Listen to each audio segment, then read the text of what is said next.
Você que assistiu Breaking Bad sabe que essa cena é uma das mais tensas da série. You don't have to do this. Afinal, o Jesse acaba eliminando um homem que não havia feito nada de errado, certo? Na verdade, não é bem assim. Nesse vídeo eu te mostro porque o Gale teve exatamente o fim que merecia.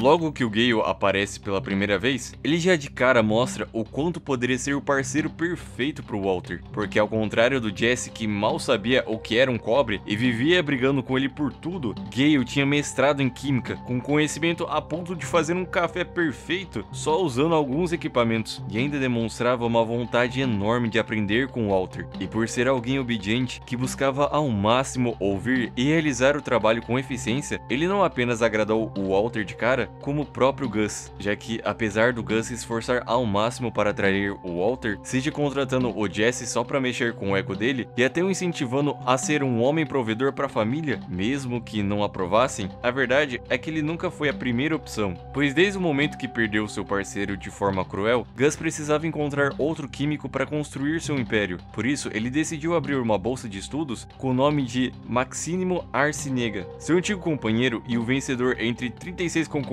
foi ninguém menos que o Gale, e após se formar em 1999, ele passou anos aprendendo técnicas e formas de desenvolver uma droga quimicamente mais pura e eficaz para o cara que o financiou. Mas por que alguém tão inteligente quanto o Gale faria uma coisa dessas? Por gratidão ao Gus? Medo? Na verdade, por incrível que pareça, foi apenas pelo seu perfeccionismo. Um perfeccionismo tão grande que, para ele, passar seus dias em laboratórios, fazer algo chegar em seu nível mais puro, era tudo que sonhava como químico. E isso já dá pra ver no primeiro encontro entre o Fring e o Gale no laboratório da universidade, porque na hora que ele mostra ao Gus os resultados baixos das amostras de pureza de seu fornecedor, que chegavam no máximo a 67%, o cara fica revoltado e manda essa pro chefe. These samples aren't great. They're not even good. Basically, they're dreck. I could do much better. E mesmo o Gus se recusando porque ainda não era o momento certo, Gale ainda tenta insistir, dizendo que dava pra cozinhar escondido até no laboratório da faculdade. I could make a kilo or more right here. No one would know. A mesma insistência acontece quando ele é levado até a construção do laboratório e tenta convencer o Gus de cozinhar, mas dessa vez ele fica ainda mais bravo e acaba com o papo na hora. Not until it is ready. E para alguém que passou tanto tempo querendo trabalhar com o Gus, quando finalmente a construção do laboratório é finalizada após a morte do Lalo, com todo o equipamento à disposição, ele ainda prefere confrontar o chefe no momento que descobre que tem alguém produzindo uma droga mais pura que a dele, porque assim que checa as amostras do tal Heisenberg, diferente da outra vez que ele chegou até a chamar de lixo, quando ele vê os 99% de pureza, o cara se rende ao produtor a ponto de dizer: His is the best I've ever seen, hands down. E mesmo que ele consiga chegar até os 96% de pureza, e isso já seja o suficiente para Gus, ele não desiste de tentar o convencer a dar uma chance pro Walter. And I look at this place that you've built. I know that you want the best. Afinal, se eu quero ser o melhor químico possível, preciso aprender com o cara que é ainda melhor do que eu, mesmo que o cara fosse uma bomba relógio com um ego do tamanho da careca do Hank. Mas é claro que o Gale não sabia disso. Seu perfeccionismo e a obsessão pela química fizeram Walter perceber já de início que com tanto potencial ele poderia estar em um caminho bem melhor. Então quando pergunta por que ele foi parar ali, no meio de criminosos, Gale mostra o que realmente pensa da lei. There's crime, and then there's crime.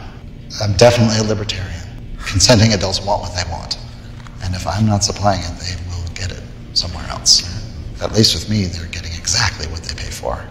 Ou seja, já que os viciados vão existir de qualquer jeito, pelo menos que se viciem consumindo um produto bom de verdade. Sua visão libertária o fazia se desprender do sistema, da cartilha do que um químico formado precisava exercer. E apesar de vivermos com governos falhos e injustos, não é colaborando com um cara que usava até crianças nas ruas que você se torna melhor do que eles. Porque o vício não destrói só quem consome, mas também famílias inteiras que já vivem na pobreza. Muitos garotos entram nesse mundo acreditando que vão tirar a família da miséria, mas no fim acabam perdendo a grana, a vida deixando apenas o desespero e lágrimas no rosto da mãe.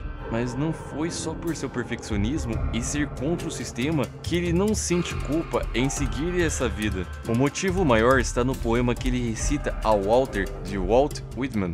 O poema se chama O Astrônomo Erudito. Quando eu ouvi o astrônomo erudito, quando as provas, os números foram enfileirados diante de mim, quando me foram mostrados os mapas e diagramas a somar, dividir e medir, quando, sentado, ouvi o astrônomo muito aplaudido na sala de conferências, senti-me logo inexplicavelmente cansado e enfermo, até que me levantei e saí, parecendo sem rumo, no ar úmido e místico da noite, e repetidas vezes olhei em perfeito silêncio para as estrelas. O poema fala sobre Gale, mas é tão genial que ainda fala mais sobre Walter. Para Gale é sobre o método tradicional de aprendizado, sobre ensino engessado e burocrático, e seu amor pela verdadeira paixão, seus equipamentos, seu laboratório. Para Walter é sobre sua vida. Durante anos ele foi o astrônomo na sala de conferências, alguém sem vidas, sem desejos, sem paixão pelo que dizia. Mas quando decidiu sair, deixar de apenas observar a si mesmo vivendo algo que nunca sonhou, finalmente começou a contemplar as coisas de verdade. E é até irônico porque enquanto Gale tentava aprender a ser um químico com Walter, o próprio Walter aprendia a se tornar o grande Heisenberg, não só por sua habilidade em química, mas por passar a viver sem meias medidas, seja telefonando pro Hank fazendo ele acreditar que a Marie estava ferida, demitindo o próprio Gale sem ele fazer nada errado, só para colocar o Jesse no lugar, e até atropelando 2 capangas do patrão para proteger seu parceiro. E por todas suas atitudes cada vez mais questionáveis, uma hora ele ia pagar o preço. Quer dizer, ele fez outra pessoa pagar. Quando o Gale é demitido, ele fica muito chateado, porque acreditava ser o melhor para aquela função. Mas na hora que o Jesse passa a correr risco de vida pela morte dos capangas, e ele novamente é contratado, ele não só aceita, como diz que dessa vez fará tudo que o Mr. White quer com perfeição. E apesar de nunca esconder a admiração pelo Walter, mesmo após ter sido mandado embora por ele, quando Gus vai até a sua casa e pergunta se ele poderia tomar conta da produção, se algo acontecesse com o grande químico, ele até tenta dizer que demoraria mais um tempo para aprender a receita, mas após ver o rosto do Fring, ele muda de ideia. I'm thinking that if we had 1 or 2 more cooks, 1 more, I guess we'd do it. Por isso, ele começa a encher ele ainda mais de perguntas, e mesmo talvez querendo contar a verdade, com o Victor perto, ele vê que seu fim já estava próximo. Só que ele não contava que se Gale entendeu que não podia fazer nada para salvar seu professor, Walter pensou o mesmo de seu assistente. Afinal, como o próprio Walter diz, When it comes down to you and me versus him, I'm sorry. I'm truly sorry that it's gonna be him.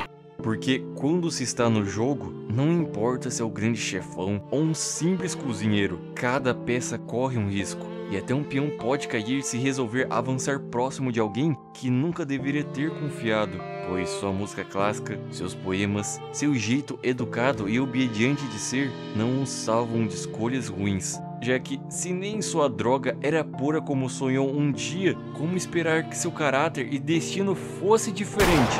Caindo de vez pro único químico que sobreviveu no final da série. Alguém que já foi bom a ponto de salvar um besouro, mas se tornou um grande vilão. Eu falo melhor sobre o Jesse nesse vídeo aí na tela.